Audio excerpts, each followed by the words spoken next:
നമസ്കാരം. ബി.ജെ.പി. അധികാരത്തിൽ വന്നതോടെ തിരുവനന്തപുരം മൊത്തം അഴിച്ചുപണിയുകയാണ്. പല അഴിമതികളും വലിച്ചു പുറത്തിട്ട് വി രാജേഷ് ചോദ്യം ഉന്നയിക്കുമ്പോൾ ഉത്തരം മുട്ടി പിണറായി പോലും വിയർത്തു തുടങ്ങി. തിരുവനന്തപുരത്തെ തദ്ദേശ സ്വയംഭരണ സ്ഥാപനങ്ങളുടെ ഉടമസ്ഥതയിലുള്ള കെട്ടിടങ്ങൾ ഇന്ന് പൊതുസ്വത്ത് എന്ന പദത്തിന്റെ അർത്ഥം തന്നെ ചോദ്യം ചെയ്യുന്ന രീതിയിലാണ് ഉപയോഗിക്കപ്പെടുന്നത്. ജനങ്ങളുടെ നികുതി പണത്തിൽ പണിതുയർത്തിയ കെട്ടിടങ്ങൾ, നഗരത്തിന്റെ ഹൃദയഭാഗങ്ങളിലുള്ള വിലപിടിപ്പുള്ള വാണിജ്യ സ്ഥാപനങ്ങൾ, സ്ഥലങ്ങൾ, ഇവയെല്ലാം പതിറ്റാണ്ടുകളായി നിസ്സാരമായ വാടകയ്ക്ക് ബിനാമി പേരുകളിൽ നിയമവ്യവസ്ഥയെ കാറ്റിൽ പറത്തിക്കൊണ്ട് ചിലർ കൈവശം വെച്ചിരിക്കുകയാണെന്നുള്ള ഞെട്ടിക്കുന്ന സത്യങ്ങളാണ് ഇപ്പോൾ പുറത്തു വരുന്നത്. വാടക കരാറുകൾ ഉണ്ടോ ഇല്ലയോ, പുതുക്കിയോ പുതുക്കാതെയോ, കാലാവധി കഴിഞ്ഞോ എന്നൊന്നും ചോദിക്കപ്പെടാത്ത അവസ്ഥ. ഇതെല്ലാം നടക്കുന്നത് ഭരണ പരിഷ്കാരത്തിന്റെ മാതൃക എന്ന് CPM അവകാശപ്പെടുന്ന കേരളത്തിലാണെന്നതാണ് ഏറ്റവും വലിയ വിരോധാഭാസം. ഇവിടെയാണ് ശ്രീലേഖ VK പ്രശാന്ത് വിവാദം ഒരു വ്യക്തിഗത തർക്കം മാത്രമല്ല, മറിച്ച് കമ്മ്യൂണിസ്റ്റ് ഭരണത്തിന്റെ അടിത്തട്ടിലുള്ള സാമ്പത്തിക അഴിമതികളുടെ ഒരു തുറന്ന ജനാലയാണ് എന്ന് പറയപ്പെടുന്നത്.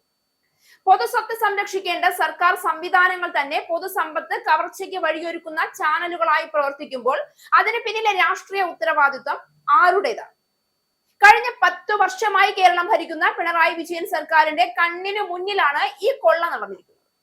സീറോ ടോളറൻസ് എന്ന് വേദികളിൽ മുഴക്കുന്ന വാക്കുകൾ കാര്യത്തിലേക്ക് അടുക്കുമ്പോൾ CPM അനുഭാവികൾക്ക് വേണ്ടിയുള്ള സീറോ ഓഡിറ്റായി മാറും.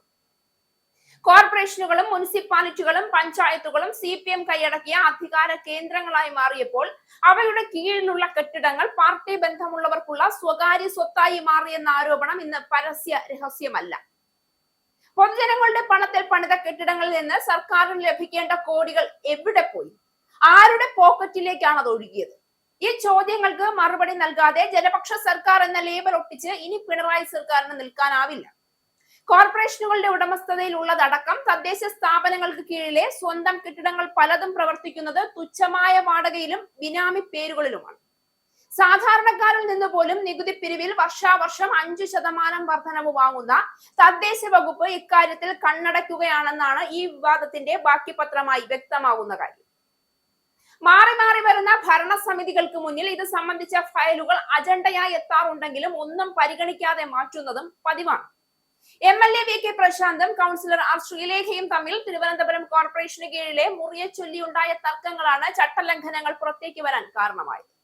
വാടകകൾ പലതും കാലോചിതമായി പരിഷ്കരിക്കാൻ ബന്ധപ്പെട്ടവർ തയ്യാറാകില്ല. പാട്ടക്കരാർ പോലെ തുച്ഛമായ തുകയ്ക്കാണ് പലരും അത് കൈക്കലാക്കിയിരിക്കുന്നത്. തൊട്ടടുത്ത കെട്ടിടങ്ങൾ പലതും 10,000 രൂപയ്ക്ക് മുകളിൽ വാടക നൽകുമ്പോൾ കോർപ്പറേഷനുകൾക്ക് കീഴിലെ കെട്ടിടങ്ങൾ 800-നും 1000-നും ഒക്കെയാണ് പലരും സ്വന്തമാക്കി വെച്ചിരിക്കുന്നത്. ഏതോ കാലത്തെ കരാർ പ്രകാരം കടകളും മറ്റു മുറികളും വാടകയ്ക്കെടുത്ത ശേഷം മറ്റാളുകൾക്ക് ഉയർന്ന നിരക്കിൽ നൽകുന്നവരും ഉണ്ടെന്ന വിവരവും പുറത്തുവരുന്നു. ഇതെല്ലാം പരിശോധിക്കുമെന്നാണ് പുതിയതായി തിരുവനന്തപുരം ഭരണം പിടിച്ച BJP ഭരണസമിതി പറയുന്നത്. എന്നാൽ കഴിഞ്ഞ കൗൺസിലിലടക്കം ഒപ്പം ഭരണത്തിലിരുന്നവരാണ് BJP അംഗങ്ങൾ. ഇതു സംബന്ധിച്ച് വരുന്ന അജണ്ടകളിൽ അവരും മൗനം നടിച്ചു എന്ന ആക്ഷേപവും ഉയരുന്നുണ്ട്. പ്രതിവർഷം കുറഞ്ഞത് 8% വീതം വാടകയിൽ വർധന വരുത്തിയാണ് കരാർ പുതുക്കേണ്ടത്. എന്നാൽ പലരും ഇത് പുതുക്കുന്നില്ല. മറ്റു ചിലർ പുതുക്കുന്നുണ്ടെങ്കിലും വർധനയില്ല. 20 വർഷത്തിലേറെയായി തുച്ഛമായ തുകയ്ക്ക് പ്രവർത്തിക്കുന്ന കെട്ടിടങ്ങൾ ഉണ്ട് എന്നതാണ് വിവരം. ഇത്തരത്തിൽ പ്രവർത്തിക്കുന്ന സ്ഥാപനങ്ങൾക്ക് നോട്ടീസ് നൽകി കോർപ്പറേഷന്റെ വരുമാനത്തിൽ വർധന വരുത്താനുള്ള നടപടികൾക്ക് തുടക്കമിടാനാണ് ഇപ്പോഴത്തെ ഭരണസമിതിയുടെ നീക്കം. തിരുവനന്തപുരത്തെ തദ്ദേശ സ്വയംഭരണ കെട്ടിടങ്ങളുമായി ബന്ധപ്പെട്ട് പുറത്തു വരുന്ന ഓരോ വിവരവും CPM ഭരണത്തിന്റെ അഴിമതി വിരുദ്ധ അവകാശവാദങ്ങളെ തകർത്ത് വീഴ്ത്തുകയാണ്. 20 വർഷത്തിലേറെയായി നാമമാത്ര വാടക നൽകി പ്രവർത്തിക്കുന്ന സ്ഥാപനങ്ങൾ, പുതുക്കപ്പെടാത്ത കരാറുകൾ, കണക്കില്ലാത്ത വരുമാന നഷ്ടം, ഇവയെല്ലാം ഒരു ഭരണപരമായ അശ്രദ്ധയുടെ ഫലമല്ല, മറിച്ച് രാഷ്ട്രീയ സംരക്ഷണത്തോടെയുള്ള സംവിധാനപരമായ പകൽ കൊള്ളയുടെ തെളിവുകളാണ്. ഇത് ഒറ്റപ്പെട്ട സംഭവങ്ങളല്ല, ഒരു ശൃംഖലയാണ്. ആ ശൃംഖലയുടെ മുകളിലിരിക്കുന്ന രാഷ്ട്രീയ ഉത്തരവാദിത്തം ഒഴിവാക്കാൻ പിണറായി വിജയനും CPM-നും കഴിയില്ല. ശ്രീലേഖ VK പ്രശാന്ത് തർക്കം ഒരു വ്യക്തിപരമായ വിവാദമായി ചുരുക്കാൻ CPM ശ്രമിച്ചേക്കാം. എന്നാൽ അതിലൂടെ പുറത്തു വരുന്നത് പൊതുഖജനാവിലെ ചോർത്തുന്ന വഴികളാണ്.